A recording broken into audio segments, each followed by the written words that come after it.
Et yo les gars, du coup on se retrouve pour une nouvelle vidéo. Alors dans cette vidéo, on va tout simplement comparer Nvidia Broadcast, qui s'affiche jusqu'ici, et un fond vert qui est juste derrière moi. C'est mon fond vert que j'utilise actuellement pour mes streams et qui va être utilisé pour 90% de mes vidéos. À part si vous préférez un décor, à vous de me le dire en commentaire.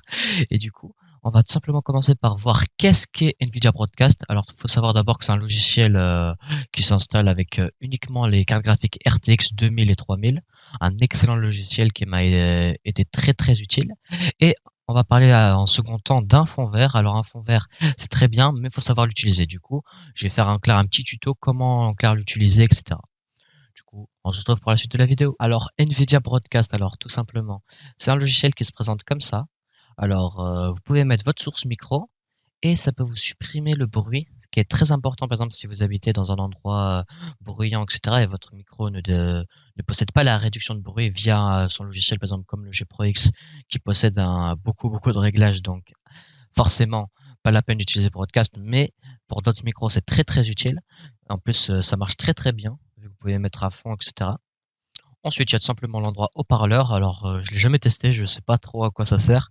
Et honnêtement, c'est pas ce qui va servir le plus pour faire des vidéos, etc. Et la caméra, qui là, c'est un truc qui sert énormément. Alors, tout simplement, vous pouvez choisir de flouter l'arrière-plan. Par exemple, si vous voulez faire un flou. Moi, c'est ce que j'utilisais à l'époque dans mes vidéos. Si vous voulez aller voir, c'est sur ma chaîne. Du coup, je floutais mon arrière-plan. Vous pouvez remplacer l'arrière-plan avec un truc. Voilà, il n'y a rien, du coup, ça fait un peu comme fond vert. Vous pouvez supprimer l'arrière-plan, donc c'est ça. Du coup, voilà. Et vous pouvez faire un cadrage automatique, ce qui fait que vous bougez, la caméra bouge avec vous. Et du coup, tout ce que vous avez renié, ça sert plus à rien en mode. Voilà. Après, moi, ça, j'aime pas trop en vrai, je trouve pas que c'est un truc de fou. Mais ce que j'ai beaucoup utilisé, c'est la suppression de l'arrière-plan. Parce que tout simplement, ça vous permet, par exemple, de stream sans fond vert.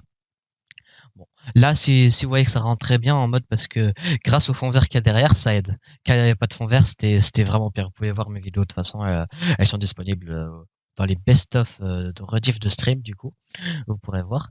Et même avec un fond vert, pourtant ça facilite la tâche. Regardez, je fais des petits mouvements, il y a toujours des trucs qui viennent, etc.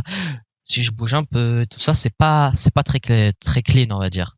Et comme vous pouvez voir sur l'écran, voilà quoi. On va dire que c'est comme ça. Alors que pourtant il y a un fond vert. Du coup, s'il y avait pas de fond vert, ça serait beaucoup pire. En vrai. Bon, c'est pas français, mais voilà quoi. En mode voilà. Alors que un vrai fond vert, c'est là où on y vient. Vous pouvez très bien être comme ça. Et regardez, je vais changer tout simplement ma scène.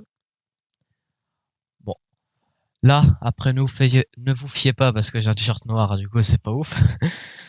Mais du coup, c'est vraiment très utile en clair. Parce que regardez, je peux très bien faire des mouvements de bras, etc. Ça suit pas. C'est tout simplement parfait.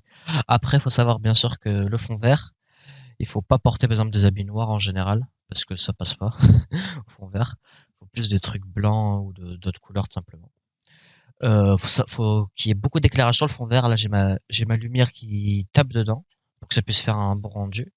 Et si vous êtes plus la caméra est loin de vous, mieux ça rendra. Alors, regardez, il y a plus de trucs verts, etc. Il y en a beaucoup moins. Quand je joue, etc. Par exemple, ça se voit que dalle. Mais si vous approchez, etc., là, ça commence à venir, etc. C'est pour ça qu'il faut faire des réglages. Alors, pour faire les réglages d'un fond vert, tout simplement, il faut aller sur des filtres. Alors, je vais simplement mettre cette scène-là. Voilà. Il faut aller sur les filtres, alors. Faut d'abord, bien sûr, renier, etc. pour qu'on voit que votre fond vert. C'est très, très important.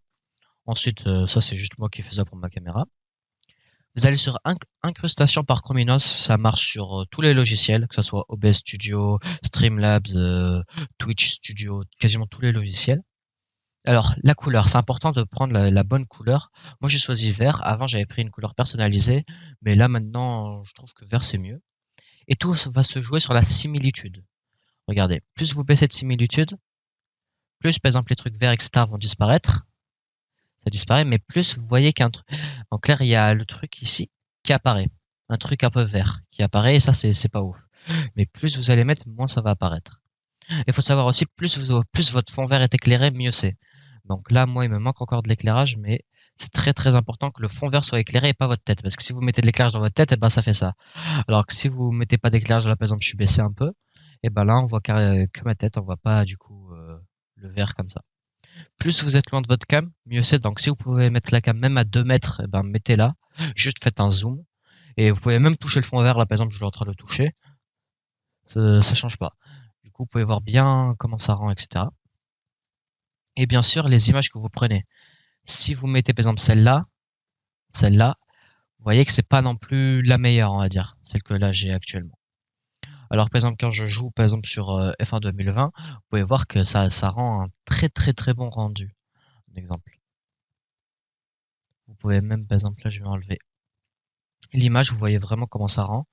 Bien sûr, c'est le t-shirt noir. J'aurais dû prendre un t-shirt, c'est ma faute. Mais du coup, je trouve que ça rend beaucoup mieux en vrai qu'un vrai fond, enfin qu'un vrai fond vert. qu'NVIDIA Broadcast, vu que c'est un vrai fond vert justement. On peut faire des mouvements, etc. Ça change pas. C'est juste l'incrustation par Chrominos qui est vraiment le truc le plus important dans un fond vert. Et si vous mettez un jeu en arrière-plan, alors là, c'est parfait.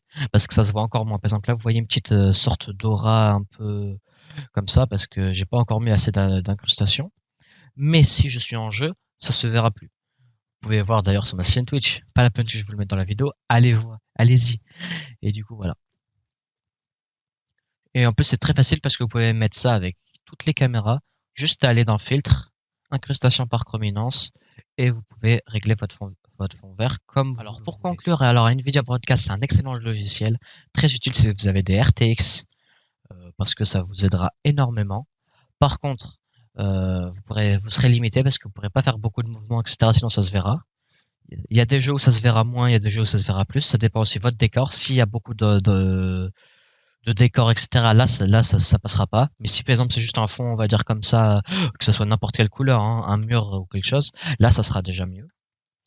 C'est un excellent logiciel pour débuter, par exemple. Mais pour aller plus loin, un fond vert c'est quand même mieux. Et de l'éclairage, c'est vraiment encore une fois le plus important, même pour un fond vert. Parce que là, vous pouvez voir qu'en clair, ma tête là, elle est très bien éclairée grâce à la lumière. Et aussi, j'ai changé complètement la disposition de ma chambre, bien sûr. Je pense que vous l'avez remarqué. Et, euh, et du coup, pour que le fond vert marche bien, il faut que ce soit le fond vert qui soit éclairé, mais pas vous. Donc, par exemple, si possible, mettre une lumière en haut qui tape tout le fond vert, mais pas vous. Comme ça, là, vous aurez le meilleur rendu possible. Parce que plus vous serez éclairé, plus après on verra dessus votre tête. Du coup, c'est ça, on va dire, les défauts du fond vert. Il faut beaucoup d'éclairage, mais pour celui qui n'a pas de décor ou quelque chose comme ça, c'est vraiment bien. Du coup, les gars, si vous avez kiffé la vidéo, n'hésitez pas à lâcher un pouce bleu, à vous abonner. Dites-moi des suggestions de vidéos en commentaire parce que j'en ai bien besoin. Ensuite, n'hésitez pas à vous follow à ma chaîne Twitch parce que vraiment les lives vont reprendre à fond. Je vais essayer vraiment d'être très régulier dans mes streams et d'améliorer petit à petit la qualité. D'ailleurs, je suis même passé sur OBS Studio justement, alors qu'avant j'étais sur Streamlabs pour mes streams, justement pour essayer d'améliorer mon contenu Twitch. Du coup, actuellement, je stream du F1 2020, mais il y aura bien sûr du CSGO, du Valorant ou d'autres jeux, etc. Bon, du coup, à une prochaine vidéo.